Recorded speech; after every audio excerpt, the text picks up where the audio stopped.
उर्मिला जी ने अपने डॉक्टर बेटे के लिए डॉक्टरनी ब्याह कर लाई थी। शादी के तीसरे दिन उसने बहू से कहा, बहू आज तू सबके लिए कुछ मीठा बना दे। बहू बोली, मम्मी जी मुझे कुछ भी बनाना नहीं आता, इसीलिए आप मुझे रसोई में ना भेजे तो ही अच्छा है। उर्मिला जी बोली, तुम्हारी माँ ने तुम्हें कुछ भी नहीं सिखाया क्या बहू? यह सुनकर बहू को गुस्सा आया, मगर गुस्से को दबाते हुए बोली, हमारे घर में नौकर खाना बनाते हैं मम्मी जी। उर्मिला जी बोली, लेकिन हमारे घर में नौकरों के हाथ का खाना नहीं खाया जाता। मैं भी एक टीचर हूँ, फिर भी मैंने ड्यूटी के साथ घर का हर काम किया है। मेरी बेटी भी नौकरी लग गई है, मगर मैंने उसे घर का हर काम सिखाया है। बहू बोली, क्या आपने अपने बेटे को भी घर का सारा काम सिखाया है मम्मी जी? उर्मिला जी बोली, वह पुरुष है, उसे औरतों वाले काम क्यों सिखाऊंगी? बहू बोली, मैं भी आपके बेटे की तरह एक डॉक्टर हूँ, उसके बराबर कमाऊंगी, फिर मैं घर के काम क्यों करूँगी? उर्मिला जी बोली, क्योंकि तुम एक स्त्री हो, इसीलिए तुम्हें घर के काम भी करने चाहिए। तुम्हारे ससुर भी टीचर हैं, मैं भी टीचर हूँ, मगर मैंने नौकरी के साथ साथ घर के भी सारे काम किए हैं। तुम्हारे ससुर से मैंने कभी घर के काम नहीं करवाए। बहू सहज भाव से बोली, आप चाहती तो नौकरानी रख सकती थी मम्मी जी, इससे एक गरीब को रोजगार मिल जाता और आपको थोड़ी फुर्सत मिल जाती, मगर आपने कुछ पैसे बचाने के चक्कर में अपनी ज़िंदगी को मशीन बना लिया। उर्मिला जी एक अध्यापिका थी, वह बहू से बहस में कैसे हारती। वह बोली, 2 रुपए बचाए तो वह काम आ गए बहू। बेटे को डॉक्टर बना दिया, बेटी को टीचर बना दिया, दोनों की धूमधाम से शादी कर दी। बहू बोली, फिर भी सारे पैसे खर्च नहीं हुए मम्मी जी। आपने 4-5 प्लॉट भी खरीद रखे हैं जिनकी कीमत करोड़ों रुपए हैं।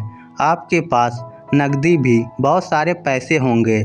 आपने कभी गाड़ी नहीं खरीदी, हमेशा पैदल सफ़र किया। सही मायने में आपने ज़िंदगी को जिया ही नहीं। आप लोग ज़िंदगी के मज़दूर हो जिन्हें सिर्फ कमाने का ज्ञान है, जीने का जरा भी नहीं। उर्मिला जी बोली, मतलब हम मूर्ख हैं? बहू बोली, बुरा मत मानिए, मगर ये सच है। आप लोगों ने कंजूसी कर करके पैसों और संपत्ति का ढेर लगा लिया है। आपके और पापा जी के रिटायरमेंट पर भी बहुत सारे पैसे मिलेंगे, वह सब मेरे और आपके इकलौते बेटे के काम आएंगे, क्योंकि जवानी में आप खर्च नहीं कर पाए तो अब इस उम्र में क्या खर्च करोगे? बहू ने उर्मिला जी की बोलती बंद कर दी थी।